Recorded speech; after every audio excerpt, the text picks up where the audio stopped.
Lehrmann, how are you feeling after the judgment? He found a rapist.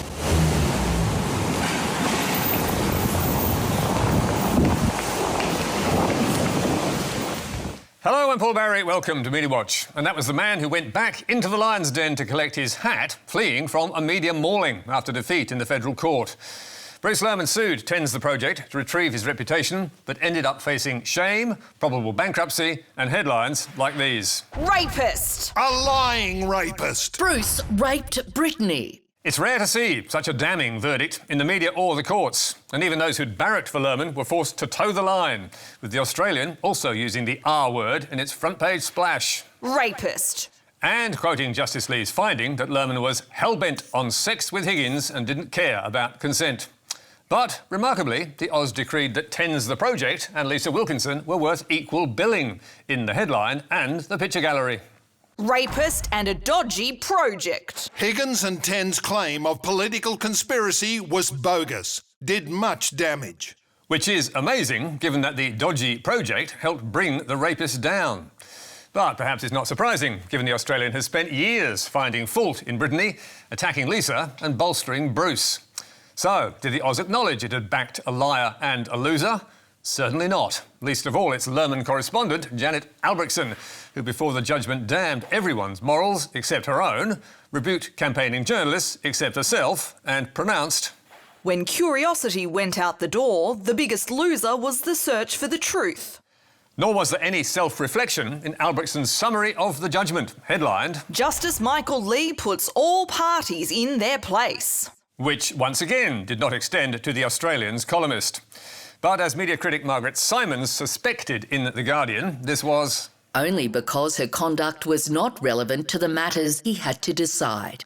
And what was that conduct? According to Simons, Janet Albrechtsen became a player rather than a mere reporter. and it's hard to argue with that, because since the project's interview with Higgins in 2021, Albrechtsen has filed countless stories for Team Man, as the ABC's Annabel Crabb so aptly puts it, arguing that Higgins should never have gone to the media, suggesting Lehrmann was not given a fair go, and that Higgins may have not told the truth, dismissing Higgins' claims of a political cover-up, and condemning the media and Lisa Wilkinson for their role in it all. Some of these were comment pieces, some were news, some were decent stories. But the key problem with the coverage was it was relentlessly one-eyed, casting Lehrmann as the victim and his accusers as the villains. The proper thing to do would be for Lisa Wilkinson to hand back her Logie. With Albrechtsen so keen to platform Lehrmann and attack his critics, she even lauded Seven's Spotlight for its, quote, impressive journalism, adding, The Spotlight team explored a story of national significance, explaining it, probing it, asking hard questions.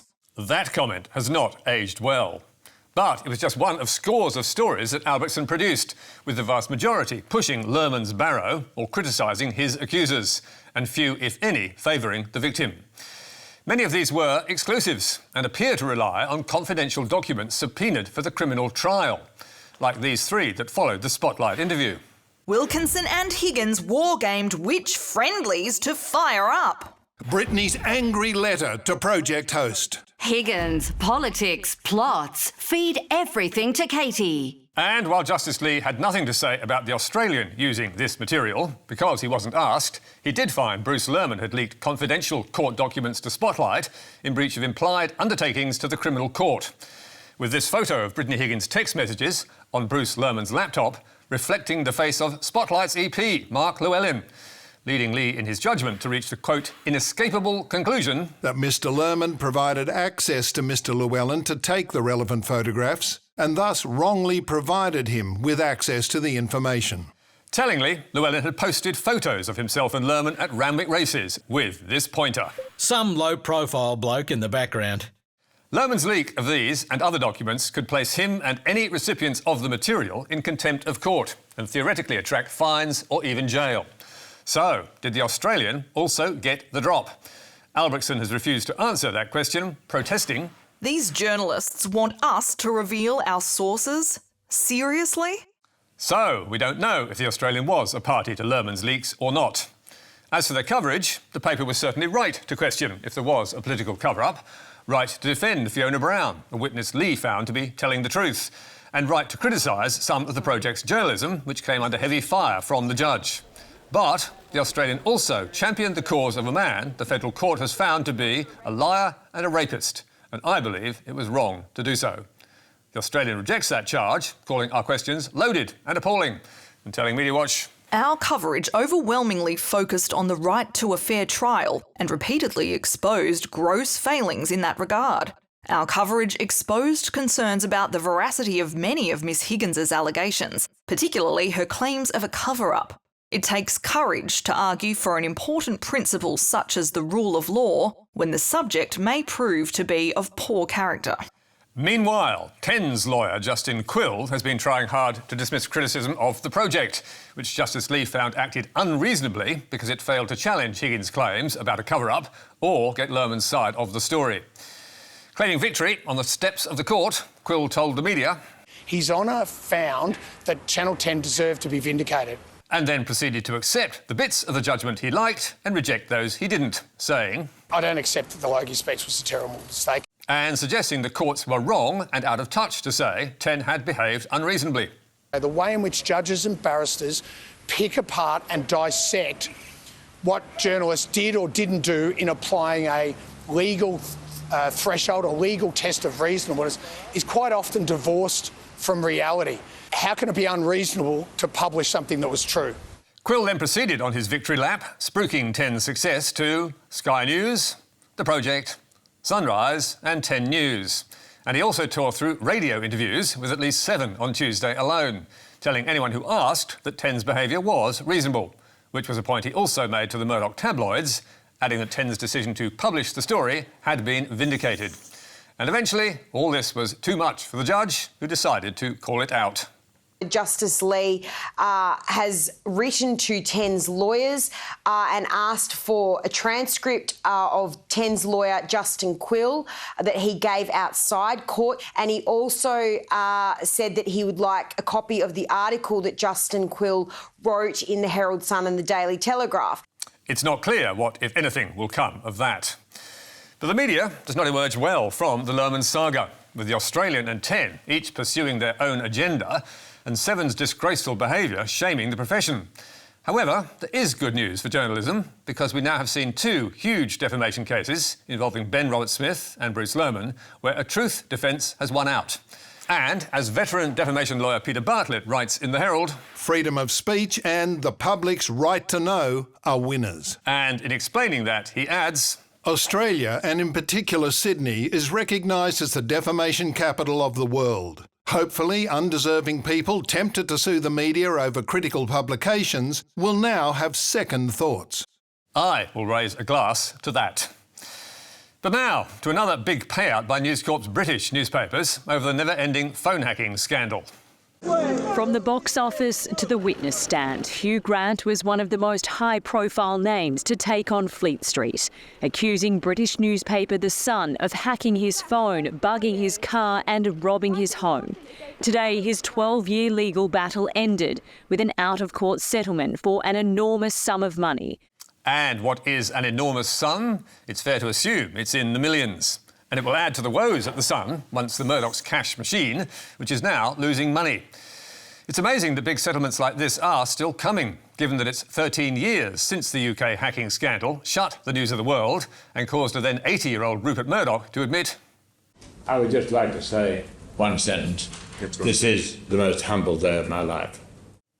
And News UK has now spent well over £1 billion in legal fees and damages, paying out money to dozens of celebrities, including actor Sienna Miller, footballer Paul Gascoigne, and now twice to Hugh Grant, who was accusing The Sun of a long list of dirty tabloid tricks, including phone hacking, landline tapping, the burglary of my flat and office, the bugging of my car, the illegal blagging of medical records, lies, perjury, and the destruction of evidence.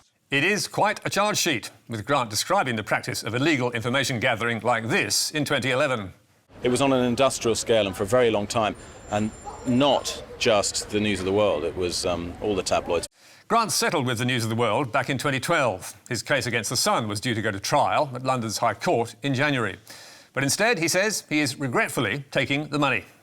The actor said he could have faced a legal bill of up to £10 million, even if he'd won. And why is that? Because if you sue in the UK and win, but get less than what you've already been offered to settle, you end up paying the legal bills for both sides. As one British lawyer explains, it acts as an incredibly powerful way of pressuring a party to litigation to settle a civil claim. And by avoiding a trial, The Sun also avoids the risk of a damning verdict against it, something Murdoch's UK papers and its lawyers have masterfully achieved, settling more than 1,300 phone hacking claims so far without once going to trial. A quite astonishing number. So, as former Hacked-Off director Evan Harris asked last week, why is Rupert Murdoch prepared to spend another £10 million on top of the billion already spent to avoid the claims being tested? He's made complete denials of anything to do with The Sun being illegal, so he could have, for £10 million, Mr Murdoch, had a trial, found that his defence was correct, there was no illegality at The Sun, and then he wouldn't have had to pay this £1 billion. Now, he's a businessman. He must have reasons for not wanting a trial of these issues. And good heavens, what could they be? The Sun and the Murdochs have repeatedly denied they did anything unlawful, leaving a victorious Hugh Grant, who will give the money to groups like Hacked Off, to quip on X. As is common with entirely innocent people, they are offering me an enormous sum of money to keep this matter out of court. News Corp UK says it is now at the tail end of litigation over the phone hacking scandal. But the High Court heard last week that there are still 42 outstanding claims, one of which is Prince Harry, who, according to David Sherborne, the lawyer representing him and Grant, is also likely to settle. The Duke of Sussex is subject to the same issues that actress Sienna Miller and Hugh Grant have been subject to, which is that offers are made which make it impossible for them to go ahead. Prince Harry says he is on a mission and wants to take it to trial. But we'd hazard a guess that he too will take the money. And what did The Sun have to say about this latest defeat? It did not cover the story. And finally, to a 9 News exclusive in Adelaide that horrified victims' families and shocked the head of the state's parole board. Good evening. 9 News can reveal that one of the men convicted over the notorious Snowtown serial killings is tonight a free man. Mark Haydon, the accomplice to evil, has been released on parole, but where he is right now is a closely guarded secret. These were some of Mark Haydon's first moments behind bars. Now, 25 years on, he is a free man again. In a low-profile, secretive operation, the serial killing's accomplice has been released. A secret operation to an unknown location. How devious is that? And soon the ABC was following Nine's lead and reporting. One of the men convicted over the Snowtown bodies in the Barrels killings has been released on parole. But was it correct?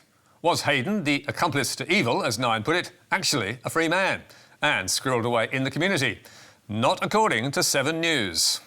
The head of the parole board has slammed a media outlet's report that Snowtown accomplice Mark Haydon is a free man housed in the community. Ms Nelson reassured the public Haydon remains in Northfield Pre-Release Centre, where he's been living under strict conditions since being granted parole in February. Meanwhile, the Advertiser was also reporting Mark Haydon had not been released and highlighting media misinformation. So, does Nine admit it's stuffed up? No, it does not, with Nine's Adelaide News director telling Media Watch, "We stand by the story and believe it was in the public interest to report that Mark Haydon had been released into the community." But that is clearly not true, because Nine has already explained what the process will be, reporting on the Parole Board press conference in February, where the timetable of Haydon's staged release was clearly set out. Haydon will soon be moved to the low-security pre-release centre. Once allowed out, he'll have a curfew from 9 p.m. to 6 a.m, wear an electronic monitoring bracelet, be banned from licensed premises and from speaking to the media, and must have no contact with victims' families. Haydon will remain in that low-security pre-release centre until he is released in a month, with the chair of the parole board telling 7... So perhaps someone was asleep from Channel 9 at that conference. I don't know how otherwise they could have got it so wrong. And nor do we. But Nine is sticking to its story, which is astonishing, given its central and exclusive claim was... One of the men convicted over the notorious Snowtown serial killings is tonight a free man. Except that he's not. What has happened is that Haydon has been allowed out for a few hours under strict supervision, which 7 was covering on Friday. 9 News jumped the gun on Haydon's freedom. It should admit it. That's all from us for tonight. You can read statements from The Australian and 9 News on our website. Don't forget Media Bites on Facebook, YouTube and Instagram. But for now, until next week, goodbye.